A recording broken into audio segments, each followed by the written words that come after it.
ಸಾಧಾರಣವಾಗಿ ನಾವು ಈ ರಾಹುಕಾಲವನ್ನು ಕ್ಯಾಲೆಂಡರಲ್ಲಿ ನೋಡ್ತೀವಿ, ಇಲ್ಲ ಮನೆಯಲ್ಲಿ ಯಾರು ಹಿರಿಯರಿದ್ದರೆ ಅವ್ರ ಹತ್ರ ಕೇಳ್ತೀವಿ, ಇಲ್ಲ ಪಂಚಾಂಗವನ್ನು ನೋಡ್ತೀವಿ.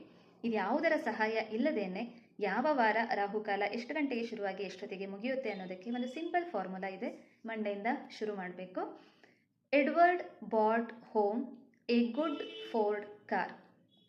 ಎಡ್ವರ್ಡಿನ ಮೊದಲ ಲೆಟರ್ ಇ. ಇಂಗ್ಲಿಷಿನಲ್ಲಿ ಇ ಅನ್ನುವಂಥದ್ದು 5ನೇ ಲೆಟರ್. ಈ ಇ ಅನ್ನು ಅರ್ಧ ಮಾಡಿದ್ರೆ 2.5. ಈ 5ಕ್ಕೆ 2.5ನ ಸೇರಿಸಿದ್ರೆ 7.5.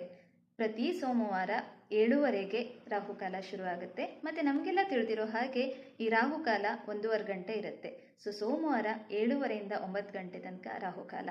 ಮಂಗಳವಾರ ನೋಡಿದ್ರೆ ಬಾಟ್, ಬಿ ಅನ್ನುವಂಥದ್ದು 2ನೇ ಅಕ್ಷರ, 2ರ ಅರ್ಧ 1. ಸೊ 2 + 1 3.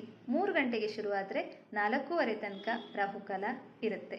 ಇದೇ ಥರ ನೀವು ಉಳಿದ 5 ದಿನಕ್ಕೂ ಕೂಡ ಕ್ಯಾಲ್ಕುಲೇಟ್ ಮಾಡಬಹುದು. Thank you.